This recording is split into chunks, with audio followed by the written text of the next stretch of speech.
So with that, let me talk about pesticides for a bit with you, and we'll dive right in. So, pesticides. Who's got any pesticides on their campus? Who tends to handle the pesticides on the campus? My vice president for academic. The Vice President for Academic Affairs, excellent.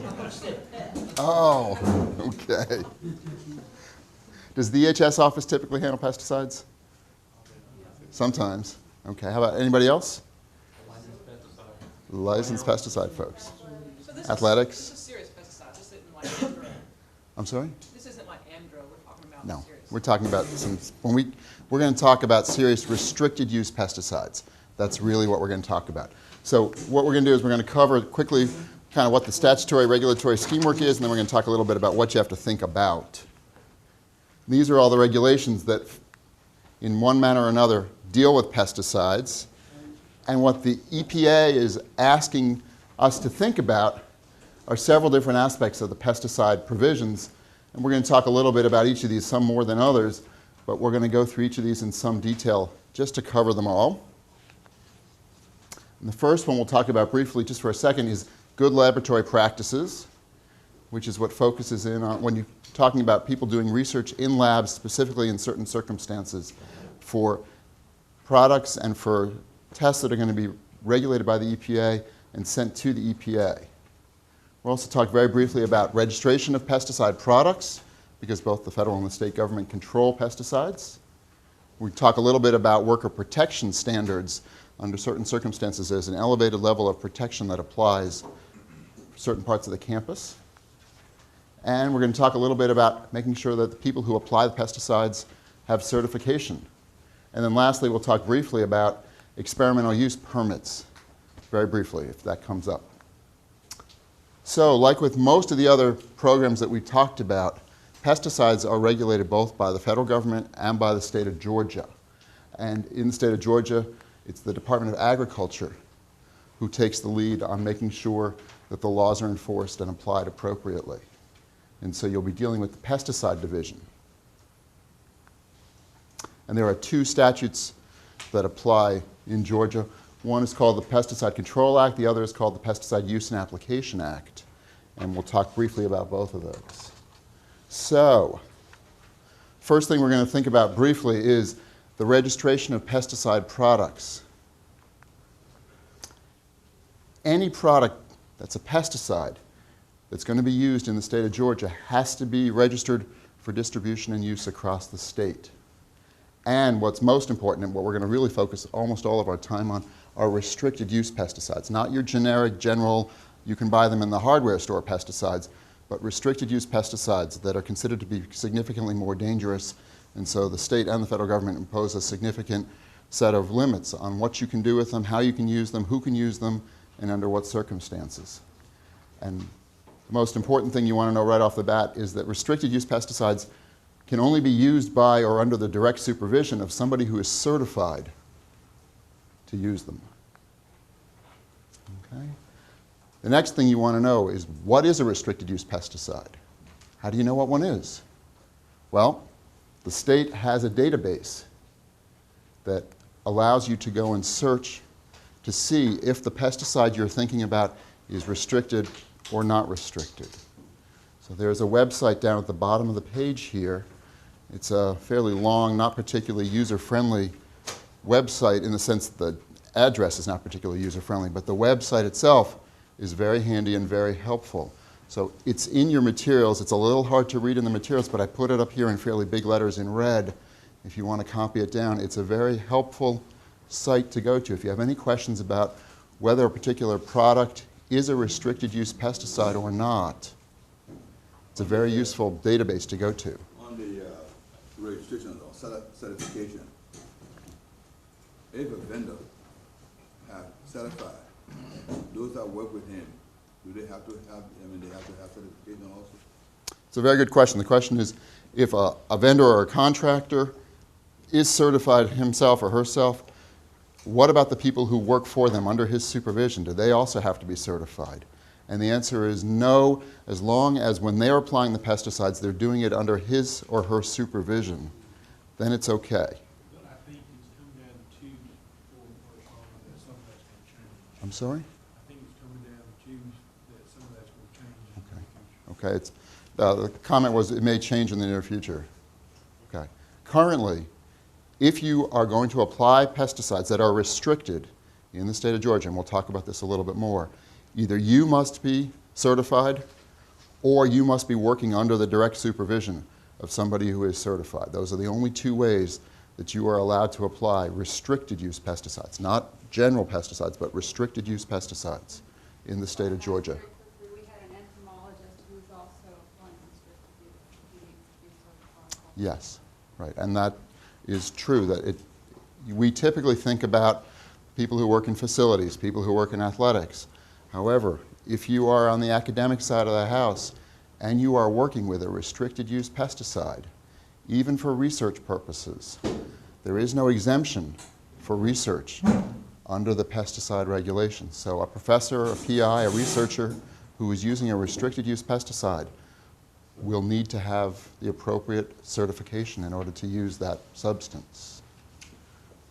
All right. So again, this is a very handy little database to know about and to make use of if you need to. The thing to know is that new pesticides are being added and sometimes existing ones can be removed. So you need to check the database periodically just to see what the current status of a particular product is. What's here on the screen is a little hard to read. This is actually a screenshot of what one page of the database looks like. I know it's a little hard to read, but I wanted to put it up just to let you know that you can search by the company name for a product. You can search by the company identification number, by the product name, by the EPA ID number, by the pest you're looking to think about, by the site. You can search a number of different ways, and so it's a fairly user-friendly, pretty handy database. Comment or question, no? Anyway. Yeah, all right. And again, there's the same web address up at the top of the screen. And I know that it's fairly small and hard to read in the materials, but it's handy to have. And this material will be available electronically through the Board of Regents. So you'll be able to get access to it that way. Are there any questions about the database or why it's helpful or what to think about?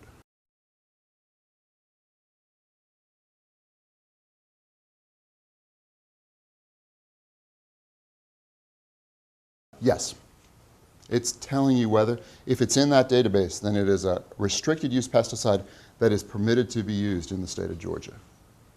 So over-the-counter things at Lowe's and places Right. like that? Don't have to worry about that. No. Generally, if anything is for sale at a place like Lowe's, it's not going to be a restricted use pesticide. Because the only people in the state of Georgia who are allowed to sell restricted use pesticides have to comply with certain restrictions themselves. So Lowe's would not be selling you a restricted use pesticide. At least it shouldn't be. It wouldn't intentionally be selling you a restricted use pesticide. So we've talked a little bit about restricted use pesticides, what they are. Now we're going to talk a little bit about how you actually can apply them or how they're used. And again, you must have a certification. You must have a license in order to apply restricted use pesticides. There are two types of certifications. Somebody can either be a commercial applicator or they can be a private applicator. A commercial applicator is the more generic, more common situation that we're going to be thinking about. It's somebody who either uses or supervises the use of a restricted use pesticide. Okay? And it's for any situation where somebody's either a contractor or an employee or otherwise. So almost every situation that we're going to be thinking about in the context of a university, we're going to be focusing in on commercial applicators. There is also a private applicator. This is an individual who purchases or uses a restricted use pesticide for purposes of producing agricultural or forestry commodities on property that's owned or rented by him or his employer.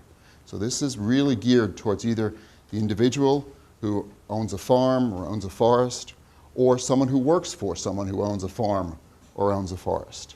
Okay? It is not going to be the situation that the universities are typically going to find themselves in unless the university, the campus, is in the business of growing something commercially for sale. Okay? So this is really geared towards a commercial farm a commercial tree farm. That's what the private applicator category is geared towards.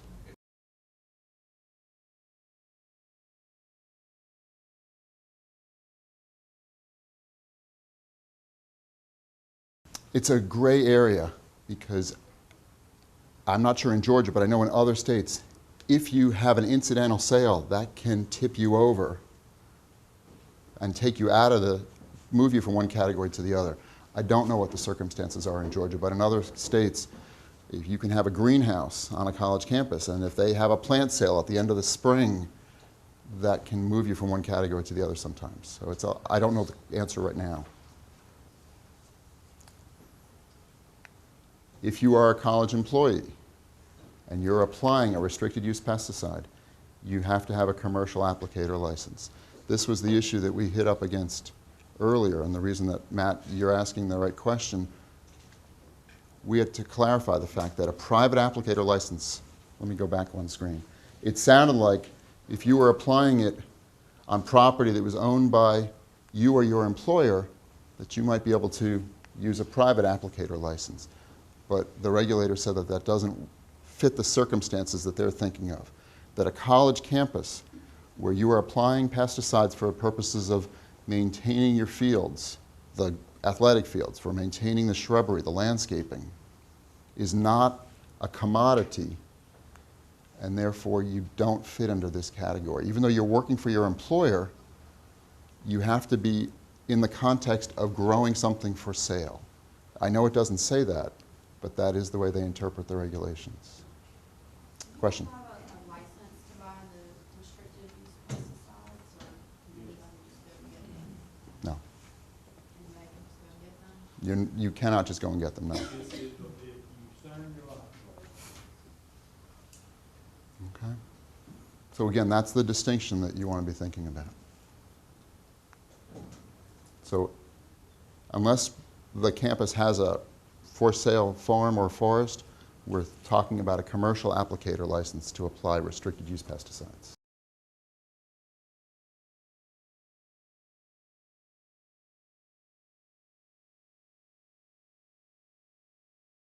Yes, in everything that we're talking about here, you can always be working under the supervision of another college employee who has that license. But ultimately, somebody on the college campus needs to have that license. And if you are working for them, you really have to be working under their direct supervision. Is there less steps to get private?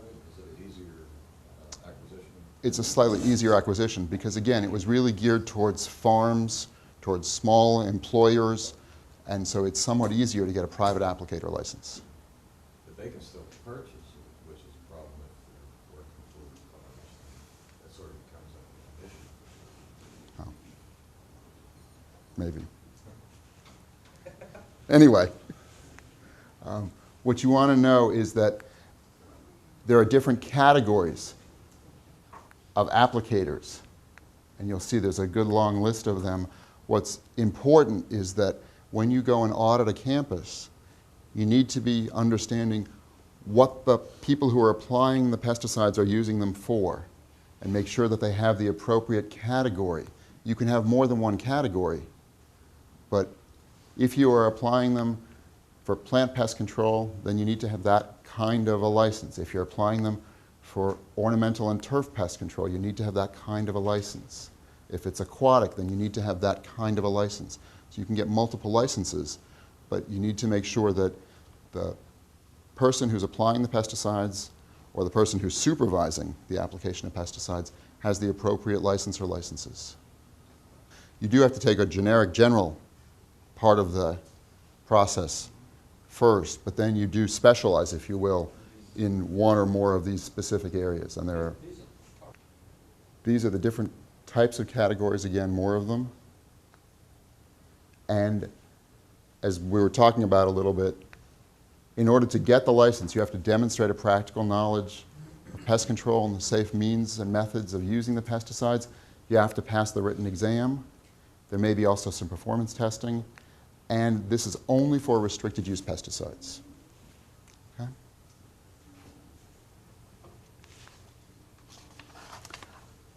With Arthur's one exception aside, generally, The licenses are for a period of 5 years. So again, as you go out and audit, you want to make sure that the person's license is current. They are good for 5 years, which is a very decently long amount of time, but they do have to be periodically renewed. And if you don't meet the renewal within 60 days after it expires, then the license is canceled. So as you go out and audit, just make sure that you're checking to make sure that they are current. Please have a copy of the license on file somewhere. Yes. Yes, you are required to always have it on file near you. Many people carry it with them all the time. If not, they've got it in their desk or in their office. At least that's the practice that everybody who's really following the regulations always does. And typically most people carry it right with them so they can produce it for you almost on the spot. Is there an expiration date on the license itself? Yes. Yes, it's much like a driver's license. It has an expiration date on it. In terms of record keeping, one thing you absolutely want to make sure is that every pesticide applicator keep accurate records of the applications of all restricted use pesticides that are either applied by the person who has the license or those people who are under his or her supervision. One of the key differences is that a private applicator doesn't have to do this. Okay? But in a college or university setting, a commercial applicator does have to keep a record of every single application of restricted use pesticides. And this is just a quick list of the kinds of information that you have to keep in that set of records. And most people who do have a simple chart that has a column for each of these particular items, and every time they apply it, they fill it out. So you want to make sure that they've got the date and the time, the name of the person who applied it, the location, what was being applied to, the rough area that was being applied or the total amount of pesticide, and the purpose for which it was being applied, what the pest was that you were trying to control against.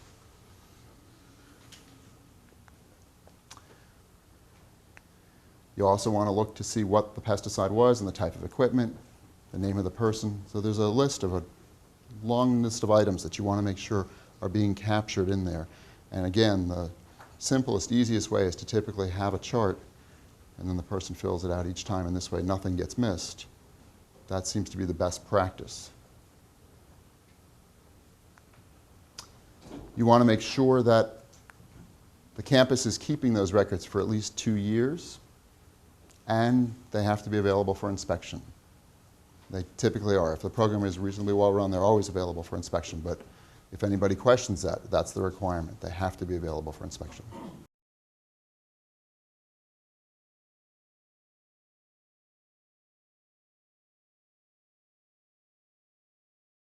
The answer is no. That's not what we're going to be doing.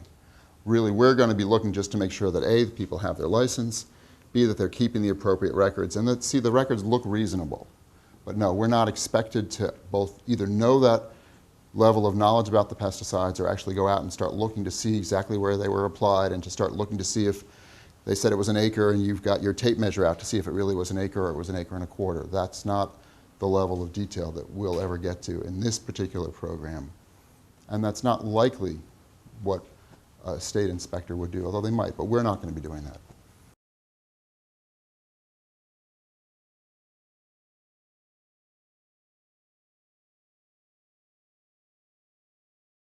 Chlorine, I don't believe is considered to be a pesticide, but I know that in chiller plants, the biocides that are applied in chiller plants to the chiller towers, they are considered to be pesticides. And if they are restricted use pesticides, if they're on that list of restricted use items, then the people who are working with those do have to have a license.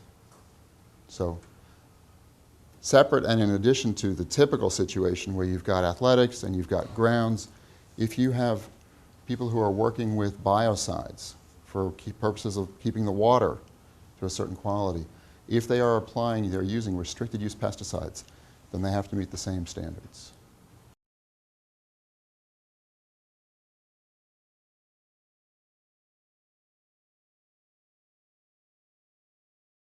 The answer is if it's contracted out, then it is the issue for the contractor, for the separate company, to make sure that they are in compliance. It's not an issue that the campus has to worry about, and so it's not an issue that the audit team has to worry about. So all levels of compliance, such as record keeping and application history and stuff, that's all in the contract? And We're not gonna look at that. we're not going to look at that. And again, I don't want to generalize. That's not always true in every single program, but for the pesticide program, if it's contracted out, we're not going to look at it, and the campus doesn't have to worry about it. It's the contractor's responsibility to make sure that they and their employees are in compliance with the regulations. You wanna make sure that they post it, that they apply pesticides. Yes, that's a different situation, though. Absolutely. But just for purposes of having a license and keeping records of applying the restricted use pesticides, if it's being done by a campus employee or under the supervision of a campus employee, then the campus wants to make sure it's done properly, and the audit team wants to check on it. Again, talking just quickly about uncertified persons, they can apply pesticides, restricted use pesticides, only under the supervision of an applicator. Okay? And it's not that the person has to be there, the supervisor has to be there all the time, but they do have to be available within a reasonable amount of time unless the pesticide labeling imposes a higher burden. And there are some restricted use pesticides that require that the supervisor has to be there all the time. So, but as a general rule, the supervisor doesn't have to literally be there, but they do have to be reasonably available and certainly fully aware and truly supervising what's going on. Okay? Just generally, if anybody ever questions this, nobody who is uncertified can ever lawfully apply restricted use pesticides unless they're operating that way. Okay?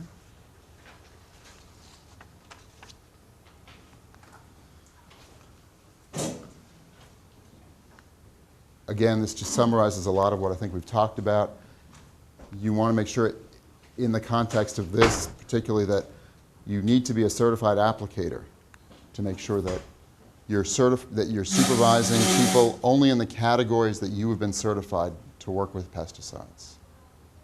All right, so again, it's important to check the categories of pesticide licenses to make sure that they correspond to the particular activities that are being carried out. Okay. We've touched a little bit about the issue of whether or not a campus is a contractor or not. And the question came up at one point whether or not a college or university is a contractor. And they are not a contractor. They're not in the business of applying pesticides as a full-time profession. So the campus is not considered to be a contractor. They're considered to be a regular employer. And the people who work for the campus need to get a routine, regular commercial applicator license as opposed to the the higher level license that would be required of somebody who worked for a company whose full-time occupation it was to apply pesticides. And I think that may be touching on the comment that Meredith made earlier, that there is still a higher level of license that somebody who works full-time for a commercial pesticide company might have to get. And there are two levels, there's a certified operator and the other is a registered employee.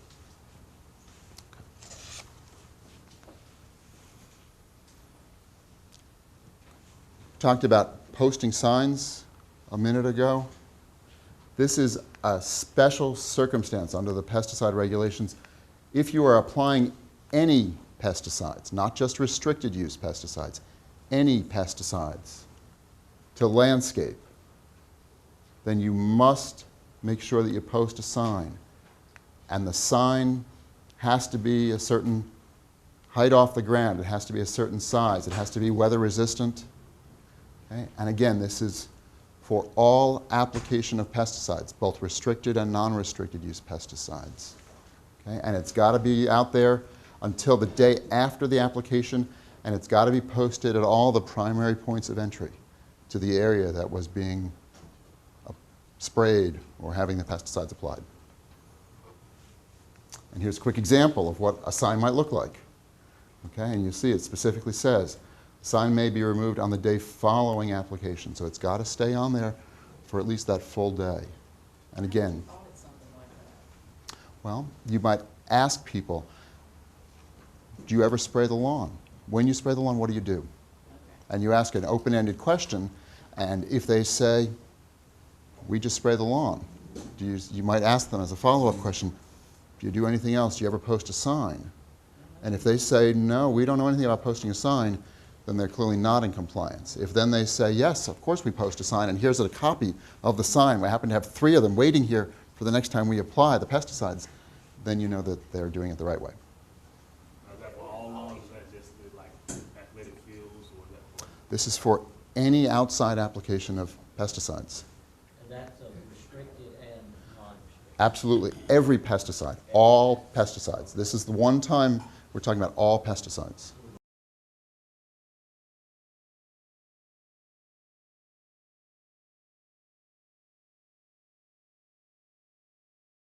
A pesticide is considered to be anything that kills a living organism. So an herbicide is a pesticide. Okay? Okay. There are 2 exceptions that may not apply to a college campus, but I just want to point them out. If you're applying something directly into a plant, or if you're a homeowner, you don't have to worry about this. And if it's being done indoors, at least 2 hours before the public has access to the area, then you don't have to worry about this. Okay, so the second exemption may be something that is more typical at a college campus. If you're applying it indoors at least 2 hours before the building is open to the public, then you don't have to worry about it.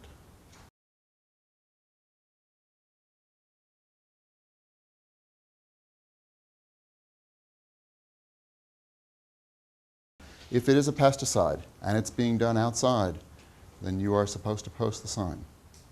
The theory is that you don't want children, you don't want people walking on the grass, putting their fingers in the grass without knowing that there could be a risk there. So you want to put people on notice and make them aware that this has been going on.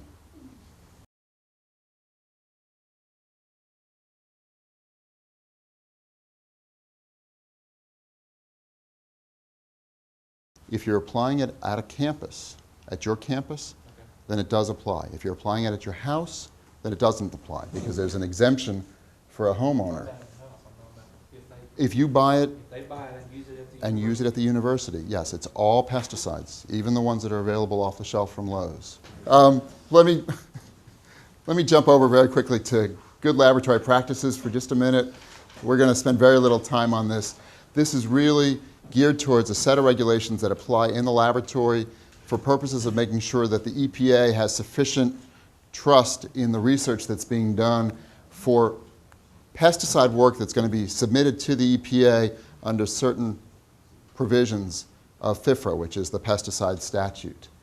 It's not likely to be something that's going to come up a lot. It could on a college campus, but it's not nearly as likely as the pesticides that we've been talking about so far. So I just want to tell you where the regulations are. We're not going to go into them in any great detail. There are regulations that talk about how the personnel are supposed to be structured within the lab setting.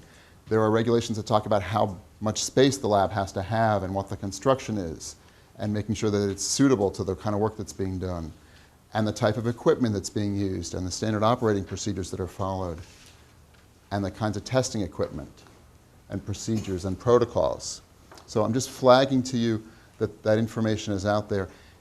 If it does in fact come to be that we have to check on a particular college campus about this, then we'll delve into it more deeply. But for general purposes, I just want to make you aware of what's out there, and we're not going to dwell on that. Let me jump over. There are 2 other quick. What I do want to talk about briefly is worker protection standards, because these definitely do apply to college campuses under certain circumstances. And the general intent here is just to make sure that there are particular conditions that the regulations want to really take care that any workers are going to be protected. Most typically on most college campuses, this is going to involve a greenhouse. So we're going to focus on that a bit. Okay? The general intent, the overarching goal of this is to make sure there's appropriate notice given to workers, that they've got appropriate personal protective equipment, and that they're aware of the risks, and that they're always put on notice as to what is going on. So you're always looking to make sure that the specific provisions are going to be followed. In general, we're going to be thinking about a farm, a forest, a nursery, or a greenhouse. For some of your campuses, you might have a farm, you might have a forest. Most campuses may have a greenhouse, so we'll focus on that most, but it could be any of them. And a worker means anybody who's going to be working in that vicinity. If the person is applying pesticides as a crop, what's the term of art is a crop advisor, then they're already considered to have sufficient knowledge and to be sophisticated enough that these regulations are not worrying about them. They're worrying about the other workers who are going to be in the vicinity. A handler is somebody who's actually working with the pesticides themselves in some context.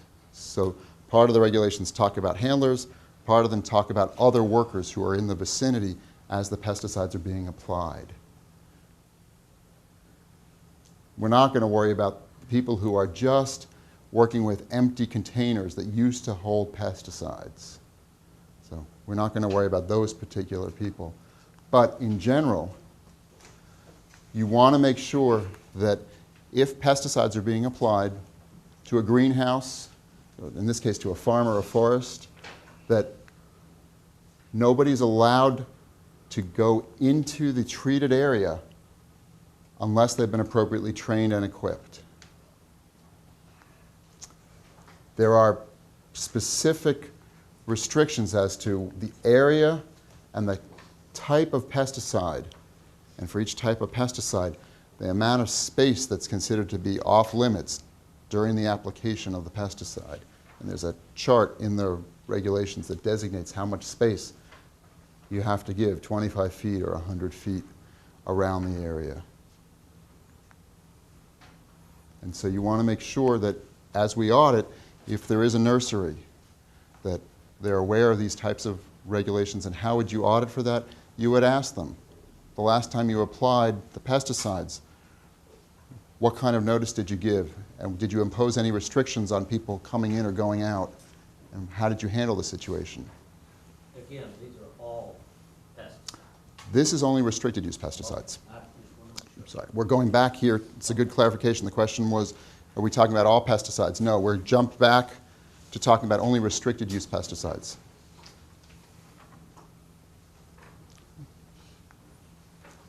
This is a similar kind of chart for greenhouses. And you've got the type of pesticide, where the workers may be prohibited, until when they're prohibited, and when does the restriction lapse? When does the restriction go away? So you want to make sure that, again, if you've got a greenhouse on a campus that you're auditing, or if you have a greenhouse on your own campus, that people who are managing that are managing it appropriately, and that they are following the appropriate regulations and setting out the appropriate restrictions. You want to make sure that if there's anything on the label, that they're also following what's on the label of the pesticide itself, because that may impose a higher standard. So you want to be aware of that. You want to make sure that it's equal to the longest appropriate interval that may apply.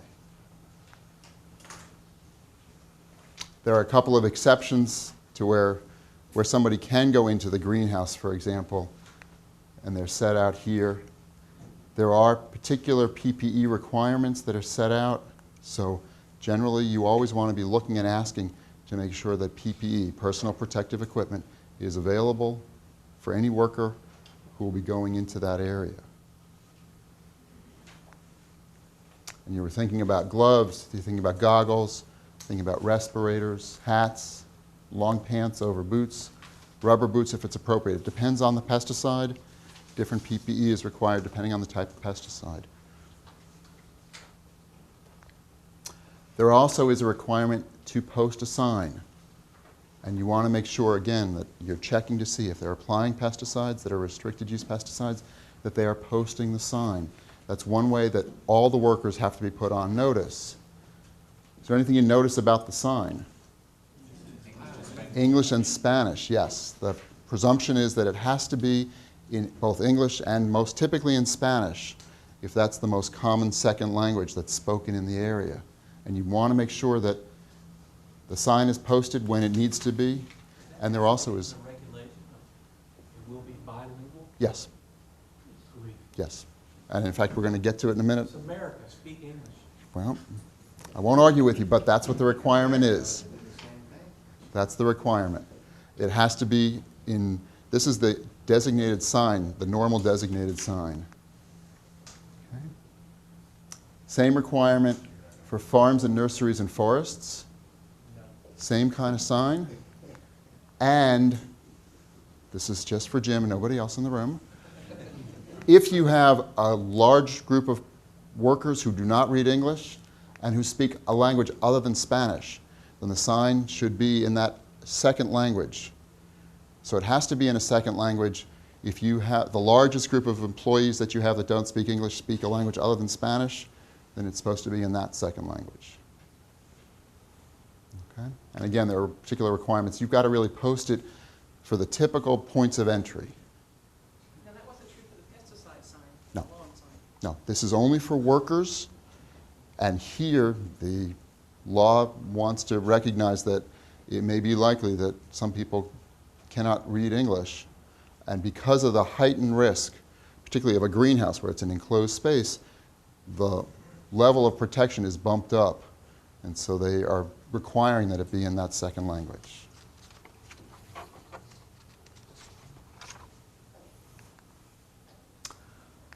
The sign's got to be posted at least 24 hours before the application. It's got to stay up for at least 3 days after the application. 24 hours before, 3 days after. Okay, and it's also got to be visible and legible. So, again, if you happen to be auditing at a time when they have applied the pesticides, great. You look for the sign. If you're auditing at a time when they haven't been applying the pesticide, most greenhouses will have one sitting in a corner ready because they have to be able to post it on fairly short notice. So that's just a good indication. If they can't find it, they haven't seen one in a while, then they're probably not in compliance. If they know exactly where it is and they can pull it out and show it to you, then they're probably doing exactly what they're supposed to do. Justin? If you, say like you have a routine to where you do it once a month, could you just keep a permanent sign up saying pesticides will be applied on the first Wednesday of every month? You do that in buildings. You could. You could. That's only restricted pesticides. Only restricted use pesticide. Right. So if they don't use any restricted pesticides, it doesn't apply. Right.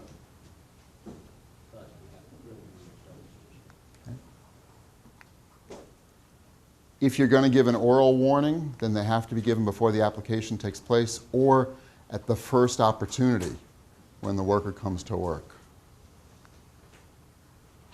This is just setting out what the oral warning has to consist of. And there is an exception to it if you're going to really be able to show that, in fact, people either are not going to be exposed or they're fully aware of the dangers that are being posed there. You need to make sure that you also have a posting in a central location as to what was being applied over the last 30 days. It's got to be posted at a time when the workers are going to be present or made available to them at the first point when they're going to come to work. It's got to set out information about what was applied and where it was applied and what the risks are. Okay? It's really got to stress that there was a risk and that there may be something that might be drifting by and some information about how to prevent exposure. Again, there's an exception. If you can show that somebody is sufficiently knowledgeable that they don't need to be warned, then there is an exception to the regulations.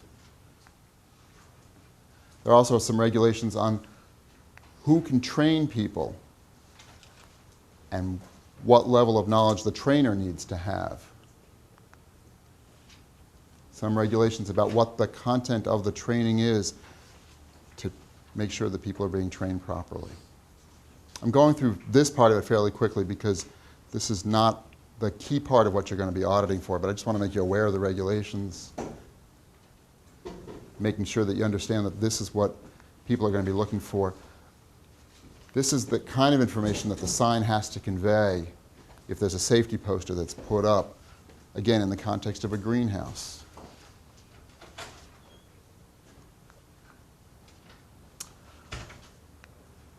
The sign in part has to make sure that it acknowledges that you need to wash with soap and water and put on clean clothes if you've been exposed to any pesticides. Okay? And again, this information has to be posted in a place where it can be readily seen. It can't be hidden in a corner typical way that it's done is it's put up prominently on a bulletin board, and it just stays up there, and it's just there.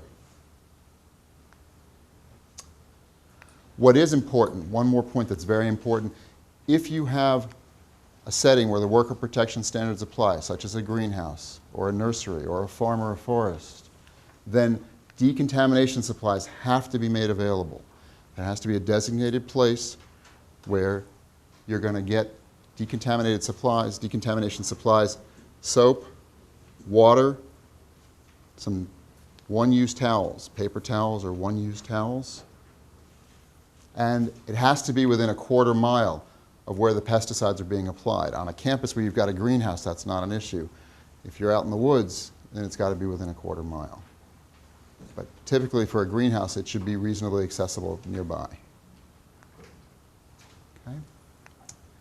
Eye wash station. You also want to make sure that there's appropriate eye wash stations there.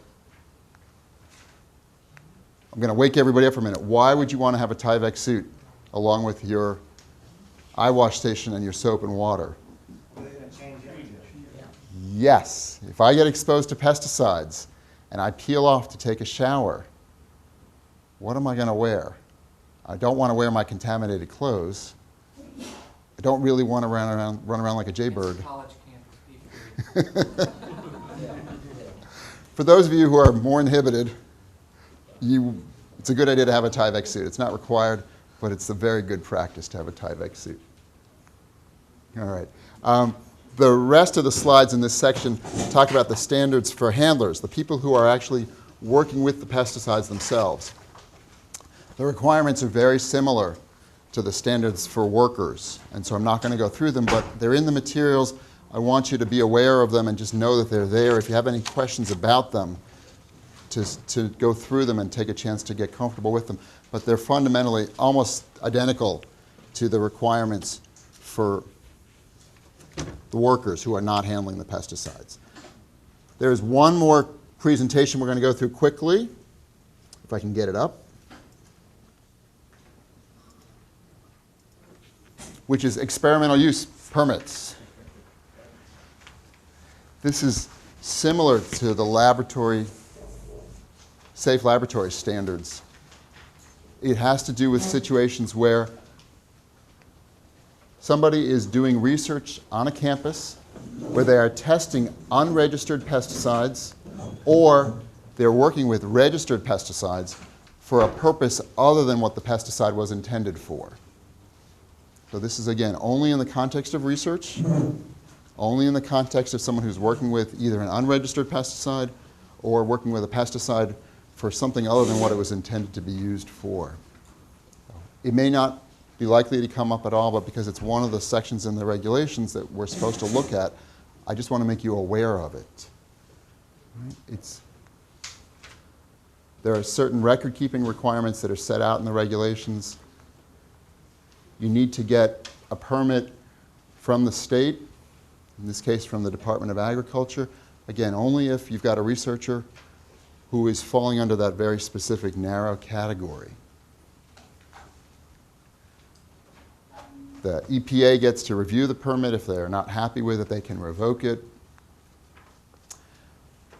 You have to, if you're working with certain genetically modified microbial pesticides, then there's a specific requirement that you need to meet if the researcher is working with that particular type of pesticides.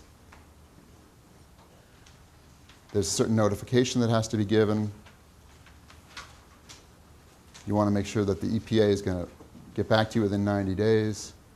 There are certain circumstances where you don't need an experimental use pesticide. And I'm flying through this very quickly because it's not likely to be something that you're going to focus in on the audits. But again, I just want to make you aware of it because it's called out in the agreement as an item that is supposed to be looked at if it applies to a campus. All right.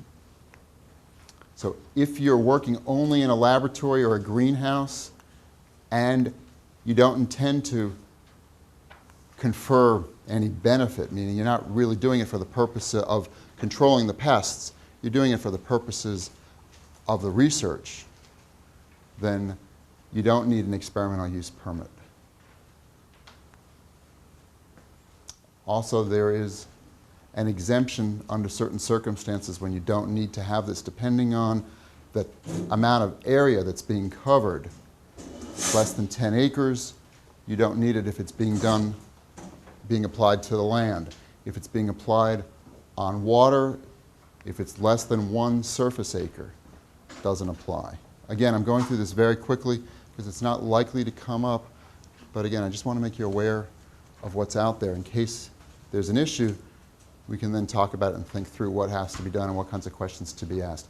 There's just a quick example in the materials of a particular type of permit to give people a specific understanding of what it is and when it would apply. Questions about pesticides, what to think about, what to do, how to audit. Should the EHS office keep copies of the records, or should you rely on certified person? The question was, should the EHS office keep copies of pesticide records, or should you rely on the folks who are actually applying the pesticides? That's probably a personal judgment call, but for me personally, I don't think that the EHS office needs to keep the records, as long as the folks in facilities, for example, are aware that they need to keep copies of the records. People who are running a good program generally are very aware of what they have to do. If you've got any issues, I would recommend for your own campus, just check with the folks who are doing the applications to see if they've got the appropriate records. If they don't, then you may want to have a conversation with them. But campuses where people are fairly aware of the requirements, generally people always have their licenses with them. They've posted the appropriate signs, they're keeping the appropriate records. But it would be a good idea to just check with them to see what they're doing.